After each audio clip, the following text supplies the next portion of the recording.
Hello everyone, Jiya sir here and आज मैं discuss करने जा रहा हूँ 12th इकोनॉमिक्स का पेपर हुआ आज। एंड कॉमर्स और आर्ट्स के बच्चे जिनका इकोनॉमिक्स था उनका पेपर हुआ है। तो मेरे पास सेट नंबर 4 सीरीज है SSJ/1। तो उसका मैं डिस्कस करता हूँ कि उसके ऑफिशियली क्या आंसर रिलीज किया है सीबीएसई ने, वो हम लोग डिस्कस करेंगे एक ब्रीफ में। तो देखते हैं, ये है हमारा सेट नंबर 4 सीरीज है हमारा SSJ1। तो सबसे पहले इसमें देखते हैं इकोनॉमिक्स थ्योरी पेपर 90 मिनट का 40 मार्क्स का ये पेपर है। और सबसे पहले कितने क्वेश्चन अटेम्प्ट करने थे, तो इसमें देखो टोटल 60 क्वेश्चन है एंड 60 में से 50 हमें क्या करना है, अटेम्प्ट करना है। ठीक है, यानी 10 क्वेश्चन अटेम्प्ट नहीं करना है। All the question is divided into 3 section A, B and C। तो फर्स्ट सेक्शन में 24 क्वेश्चन थे, उसमें से हमें 20 करने हैं। सेकंड सेक्शन में भी 24 है, उसमें भी हमें 20 करना है। एंड थर्ड सेक्शन में 12 है, उसमें से कोई 10 करना है। यानी टोटल हमें 50 अटेम्प्ट करना है, 10 क्वेश्चन को छोड़ देना है, ऑप्शन है। ठीक है, सबसे पहले हम सेक्शन 1 पे आते हैं। सेक्शन A, और सेक्शन A में 24 में से हमें 20 करना है, यानी 24 में से 20। तो फर्स्ट क्वेश्चन हम लोग देखते हैं, which of the following is not function Reserve Bank of India. ठीक है, आरबीआई सबसे पहला B, banker to the public. RBI में ऐसा ना कोई कि आरबीआई में मैं अपना अकाउंट खुलवा दूं, तो आरबीआई पब्लिक के लिए बैंक नहीं है, वो पूरे बैंक को क्या करती है, मैनेज करता है। ठीक है, तो बैंकर टू द पब्लिक ये नहीं है, यानी 1 का बी। 2 पे आते हैं, ट्रेड सरप्लस रेफर टू। अगर ट्रेड सरप्लस से क्या करते हैं, export of the visible item is greater than import of the visible item. ठीक है, यानी ट्रेड हमारा क्या हो जाएगा, सरप्लस हो जाएगा। एक्सपोर्ट हम ज्यादा करेंगे तो ऑफकोर्स हमारा ट्रेड क्या होगा, सरप्लस होगा। तो क्वेश्चन नंबर 2 का डी। 3 में तो स्टेटमेंट है, government budget is an accounting statement showing actual receipt and expenditure of the government during fiscal year। ठीक है, 2 main component government budget are revenue budget and capital budget. ये second statement तो सही है, लेकिन फर्स्ट स्टेटमेंट सही नहीं है। तो ये क्या हो गया, 3 का ऑप्शन डी। 4 पे आते हैं, which of the following statement is not true about the demographic condition of India during the colonial period. तो कॉलोनियल पीरियड में क्या सही नहीं था, यहाँ पे दे रखा है ऑप्शन इन्फॉर्मेटिव वेरी हाई, ये तो था 90। ये life expectancy was too high, नहीं लाइफ एक्सपेक्टेंसी बहुत ज्यादा नहीं था, क्योंकि हेल्थ फैसिलिटीज अच्छी नहीं थी। तो ऑप्शन सी, 4 का आंसर है सी। 5 पे आते हैं, स्टेटमेंट दिया हुआ है, statement Indian planner gave more importance to public sector during the period in India. ये सही है, फर्स्ट सही है। Under the industrial policy the public sector was given leading, सही है, यानी both the statement are true. A 5 का A. 6 में आते हैं, एक्सपोर्ट ऑफ कोविड-19 vaccine India has led to inflow of foreign currency and employment generation. हमारे foreign currency inflow हुआ है क्योंकि हम कोविड-19 वैक्सीन एक्सपोर्ट कर रहे हैं। अब जब भी हम एक्सपोर्ट करेंगे तो वहां से क्या होगा, हमारे पास फॉरेन करेंसी इनफ्लो होगा, हमारे पास आएगा, और उससे एम्प्लॉयमेंट जनरेशन भी, क्योंकि हमें बहुत ज्यादा वैक्सीन बनाने के लिए बहुत सारे एम्प्लॉयमेंट लगेंगे। तो यहाँ पे हमारा एम्प्लॉयमेंट जनरेशन यानी सी, 6 का सी सही है। 7 में, India has become a preferred outsourcing destination because of, किसके लिए, तो एक तो अवेलेबिलिटी ऑफ अनस्किल्ड लेबर, ये तो नहीं होगा। क्वालिटी ऑफ आईटी सेक्टर, हमारा सेकंड स्टेटमेंट से अवेलेबिलिटी ऑफ स्किल्ड लेबर, यानी 2 एंड 3, तो डी 7 का डी। 8 पाता है, fiscal deficit in government budget indicate. Fiscal deficit क्या है, excess of total expenditure of revenue receipt and non डेब्ट क्रिएटिंग कैपिटल रिसिप्ट। डेफिसिट यानी घाटे में चलना है, यानी हमारा टोटल एक्सपेंडिचर है जो वो ज्यादा, मतलब हमारे इनकम से ज्यादा हमारा क्या हो गया, खर्च हो गया है, तो उसी में क्या होगा, फिस्कल डेफिसिट, यानी डी। 8 का डी। 9 पे आते हैं, India has attracted total FDI inflow इतना बिटवीन इतना टू इतना, the transaction will be recorded on credit side of capital account of balance of payment, यानी सी। 9 का सी। 10 में आते हैं, investment on skill expert and knowledge of people in a nation is referred as human capital formation. Government of India बहुत ज्यादा invest कर रही है आजकल स्किल डेवलपमेंट के लिए एजुकेशन फील्ड में, तो यानी जितना ज्यादा खर्च होगा उतना ज्यादा ह्यूमन कैपिटल हमारा क्या होगा, फॉर्म होगा। तो सी 10 का सी सही है। 11 identify which of the following is not a cause of poverty in India. तो इंक्रीज इन कैपिटल फॉर्मेशन ये कोई कॉज नहीं है। 11 का ए। 12 में money micro credit programme play crucial role in the development of rural economy because 3 statement दिया हुआ है, हम 3 स्टेटमेंट देख लेते हैं। They help in women empowerment, तो ये तो सही है statement. And they increase the reach of the formal credit system, नहीं ये तो सही नहीं है। Credit is made available concession यानी 1 and 3 यानी डी। 12 का डी। 13 में आते हैं some people have lower income in comparison with other people, this statement is an example of relative poverty, direct answer है 13 का सी। 14 का identify which of the following is not a step taken by government to improve rural marketing promoting trade by the big rural merchant, D. 11 का direct 14 का हमारा direct answer क्या हो गया D. 15 में देखते हैं doctor Deepa delivered a lecture on different type of foreign exchange rate system, she stated that in a particular exchange rate system to keep the foreign exchange rate within certain limit in the central bank maintain huge foreign exchange reserve, तो उसमें कैसा दीपा क्या करती है, तो ये तो एक चीज हो गया कि फिक्स नहीं होगा, फ्लेक्सिबल हो सकता है, लेकिन क्या है मैनेज फ्लोटिंग एक्सचेंज रेट, यानी ये होगा हमारा option C is the correct, ठीक है, यानी 15 का सी। 16 में डैश का प्रयोग पेडोमिक role in the occupational structure during the colonial period agriculture, सबको पता है 16 का ए। 17 का government of India has recently implemented various measure like the cash transfer of senior citizen, तो ये क्या है, तो government is trying to achieve the objective of redistribution of income, यानी 17 का बी। 18 में 2 स्टेटमेंट है, balance of payment is accounting statement which record all the economic transaction that take place between the resident of, ये तो गलत statement है। And current account of balance of payment record all the transaction, ये भी गलत है, ठीक है, तो यानी क्या both the statement are false, B. 18 का बी। 19 पे आते हैं हम लोग, फॉलोइंग द, इसमें क्या दिया रखा है कि column to choose the correct pair, direct tax GST direct tax नहीं है, इनडायरेक्ट टैक्स इनकम ये भी नहीं है, रेवेन्यू ये क्या कैपिटल एक्सपेंडिचर कंस्ट्रक्शन स्कूल, ये हमारा यानी ऑप्शन डी का 4, सिर्फ ये सही है, बाकी तीनों गलत है, तो डी। 19 का डी। 20 पे आते हैं हम लोग, identify which of the following is not an advantage of green revolution, तो increase in the price of food grain, ये एडवांटेज नहीं है, 20 का डी। 21 दो स्टेटमेंट है, commercialization of agriculture was coercively introduced by the Britishers, ठीक है, तो सही है, स्टेटमेंट तो सही है। The aim of commercial agriculture was to support the British industry, सही, दोनों both the statement are true. 21 का A. 22 identify which of the following statement is true, तो SLR is fixed by the government, सही नहीं है, government of India issue all the coin and one currency, ठीक है, ये तो सही है। B which of statement true, यानी हमारा बी क्या है, सही आंसर। आते हैं 23 पे, following statement carefully and choose the correct alternative, objective of modern alternative, objective of the modern setting of various type of technology and सही है, modernisation refer to the change in technology along with the positive change, दोनों statements हुए हैं, ठीक है, तो both the statement are true. 23 का A. 24 which of the following source of human capital formation exhibit high cost of living and transportation, तो expenditure on migration, 24 का सी। अब 24 का सी हो गया, सेक्शन ए खत्म। सेक्शन बी में फिर 24 में से कोई भी 20 क्वेश्चन आंसर देते हैं, हम लोग सारा क्वेश्चन डिस्कस करेंगे।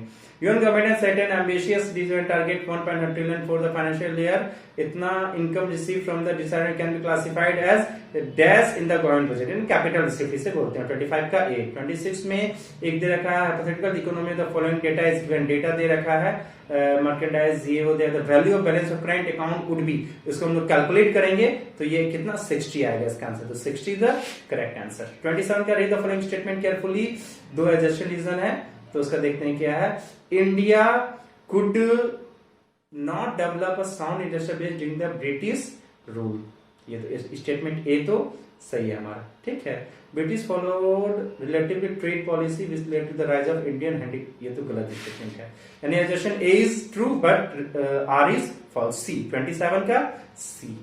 28 पे आते हैं, एडमिटिव of which of following statement is correct, the British colonial rule made India and roamed, नहीं गलत है ये, the real motive behind infrastructure development of British was to सर्व, ये भी गलत है, India generate large export surplus during the British rule, ये statement सही है, यानी 28 का सी। 29 में arrange the following event in the correct chronological order. तो कैसे कैसे हुआ था, तो हम लोग देखते हैं नीति आयोग, ये तो सबसे लास्ट में होना चाहिए। 2014 में मोदी जी जब आए हैं तो ये प्लानिंग कमीशन को नीति आयोग बनाया गया है, तो सबसे लास्ट में तो 4 होगा। ऑप्शन हमारे पास बी और डी, दो में से एक है। अच्छा, उस फिर हम लोग चेक करते हैं beginning of first 5 year plan, तो सबसे पहले 3 होगा, उसके बाद 2 होगा, तो 3 2 अच्छा 3 2 देन 1 कॉन्स्टिट्यूएंट ऑफ, यानी option D is the correct. ठीक है, क्रोनोलॉजी है हमारा 29 का D. 30 identify the incorrect statement revenue budget, तो इस पे क्या है, it record all the transaction, ये तो सही है। Proceed from the design recorded under this category, B is the correct हुआ क्योंकि स्टेटमेंट क्या है, इनकरेक्ट है, तो 30 का बी। 31 पे दो स्टेटमेंट दिया है, तो the official data on poverty is made available on the public by NITI Aayog, हाँ ठीक है। ये the national sample survey collect, हाँ एनएसएसओ नीति आयोग का डेटा लेती है, सही है। Both the statement are true. 31 का ए। 32 पे आते हैं, read the adjusted reason and choose the correct alternative. Expenditure on health increase the physical and mental ability of the human being, ये तो सही है। Expenditure on health making long term impact and this can be easily resolve, ये statement सही नहीं है, तो adjusted A is true but R is false, C. 32 का सी। 33 पे आते हैं, यहाँ पे दे रखा है हमारा calculate the revenue deficit. Revenue deficit हम डालेंगे फार्मूला पे, तो ये कितना आएगा, 82 करोड़, तो 33 का हमारा कितना हो गया, 82 B option. 34 expenditure education by government express percentage of GDP करते हैं, तो 34 का सी। 35 दो स्टेटमेंट है हमारा, उसमें देखते हैं central bank provide loan to the commercial bank in the situation of financial distress, ये तो सही है, पहला स्टेटमेंट सही है। Central bank can order the government to help the bank facing the financial, नहीं ये तो गलत स्टेटमेंट है, तो यानी C assertion A is true but reason is false, C. 35 का सी। 36 पे आते हैं हम लोग, dash aim at providing guarantee wage employment to, इतना तो मनरेगा है, ये तो Mahatma Gandhi national rural employment guarantee scheme, MNREGA लिखा, तो ये उसका 100 डे के लिए, तो 36 का B. After independence in order to bring equity in agriculture land reform policy were introduced by the government that include, that क्या क्या इंक्लूड था, जमींदारी सिस्टम को तो खत्म किया गया था, ग्रीन रेवोल्यूशन, लैंड सीलिंग, यानी 1 and 3, तो बोथ 1 and 3 सी। 37 का C is the correct answer. Read the following statement carefully. Section A, अच्छा दो दिया रखा है, और देखते हैं क्या है। In both the accounting and the economic sense balance of payment account is always in balance, नहीं ये तो गलत हो गया। And in accounting sense balance of payment account is prepared on basis of double entry system, ये सही है हमारा, तो A is false and R is true, यानी डी हमारा सही है, यानी 38 का डी। ठीक है, और अब हम जाते हैं 39 पे।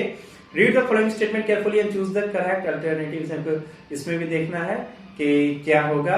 Quality of education is measured in term of year of schooling and enrolment, A statement, तो ये फॉल्स स्टेटमेंट है। 1 education provide knowledge to understand changes society, ये दो तो सही है, तो statement 2 is true, statement 1 is false, D. 39 का डी। 40 पाते, इन order to reduce our dependency on agriculture secretary necessary to offer diversify with the given statement diversification include, तो क्या क्या चेंजिंग क्रॉपिंग पैटर्न, ये भी सही है। Shift of working from agriculture, ये भी सही है, shift work from agriculture to non agriculture, तो तीनों स्टेटमेंट सही है, तो 1 2 and 3, यानी 40 का डी। दो स्टेटमेंट फिर दिया हुआ है, स्टेटमेंट वाले क्वेश्चन ज्यादा दिए हैं इसमें। Human capital treat human being as means to an end, सही है ये। In human development process human being are an end in themselves, दोनों स्टेटमेंट है, बोथ स्टेटमेंट आर ट्रू, यानी 41 का ए। 42 फिर से दो स्टेटमेंट है, reason assertion in case of public good non paying user are known as free riders, ये statement सही है। Public goods are rivalrous and non explorable in nature, ये गलत है हमारा, तो क्या होगा, assertion A is true but reason is false, C. 42 का सी। 43 फिर से दो स्टेटमेंट है, import of crude oil by India will have a favourable impact on balance, नहीं ये तो गलत स्टेटमेंट है हमारा। And import of good are recorded on the debit side and current account, ये सही है, तो assertion A is false but reason is true, R हमारा सही है, यानी डी। 43 का डी। 44 पे आते हैं, ये मैच करना है हमें, तो मैच करते हैं, देखते हैं कौन सा है। सबसे पहले लाइफ स्टॉक, तो increase stability in income, horticulture क्या होगा हमारा? हॉर्टिकल्चर तो हमारा producing variety of fruits, horticulture. NABARD तो हमारा एक बैंक है, तो वो क्या है? Apex body to coordinate all financial institution in rural area. तो यानी सी का 1 हो रहा है हमारा, सी का 1 2 पे है हमारा, और 2 का बी का 3, बी का 3, सी का 1, ऑप्शन सी 44 का ऑप्शन सी हमारा करेक्ट है। 45 में देखते हैं हमारा स्टेटमेंट दिया है, और कौन कौन सा है? Physical deficit is always greater than the primary deficit, ये स्टेटमेंट गलत है हमारा। And physical deficit indicate borrowing requirement of the government, ये ट्रू है, तो यानी 45 का C is the correct answer. 46 identified incorrect, इसमें इनकरेक्ट कौन सा है? तो government approach to poverty reduction was 3 dimensional, ये सही है। And economic state that the benefit of economic, ये भी सही है। Most poverty alleviation programme implemented based on process of 5-year plan, ठीक है, ये भी सही है। Contracting wage employment programme was the major way to address it, ये स्टेटमेंट गलत है, यानी 46 का डी। 47 पे read the following statement carefully, choose the correct alternative. Transfer payment are the receipt with the resident of country get for free, ये सही है। Transfer payment could be given bye the government और bye foreign citizen, तो दोनों statement सही है, both statement are true. 47 का A. 40 which of the following highlight the role in IT in the rural development, तो रूरल डेवलपमेंट के लिए it help in achieving, ये तो सस्टेनेबल डेवलपमेंट है, it help in attaining a food security, ये भी सही है। It dismantle information regarding emerging technology, both all the statement are true. 1, 2 and 3 तीनों हमारा क्या है? सही। 48 का डी। 49 पे आते हैं सेक्शन सी। अब हम सेक्शन सी पे आ गए, यहाँ पे 12 क्वेश्चन है, उसमें से हमें 10 अटेम्प्ट करना था, तो इसमें एक दे रखा है paragraph, money play crucial role in the smooth functioning of the economy, money supply is considered very important tool to control micro economic variable, central bank and commercial bank are the 2 main source of money supply, measure of money supply is important task, इतना RBI, इतना release money और supply, इतना तो statement money supply दे रखा कर दिया। Value of the money supply in the economy in crores, तो इसको हम सॉल्व करेंगे तो कितना आएगा? 47,31,426, यानी डी। 49 का D. Money supply is dash variable, यानी स्टॉक वेरिएबल है ये, तो ए। 50 का ए। 51 का डिमांड डिपॉजिट और चेकेबल डिपॉजिट, यानी 51 का ए। 52 में देखेंगे सपोज प्राइमरी डिपॉजिट है इतना करोड़, रिजर्व डिपॉजिट 10%, उसको हम लोग कर सॉल्व करेंगे तो कितना आ जाएगा? वुड बी इतना करोड़ इकोनॉमी, तो ये बी 20,000, तो बी का हमारा हो जाएगा 20,000 आंसर, और करोड़ में आएगा ये। 53 का read the statement carefully, 2 reason है, हम देखते हैं कि क्या है। Money supply include money held by all the financial institutions, ये गलत है।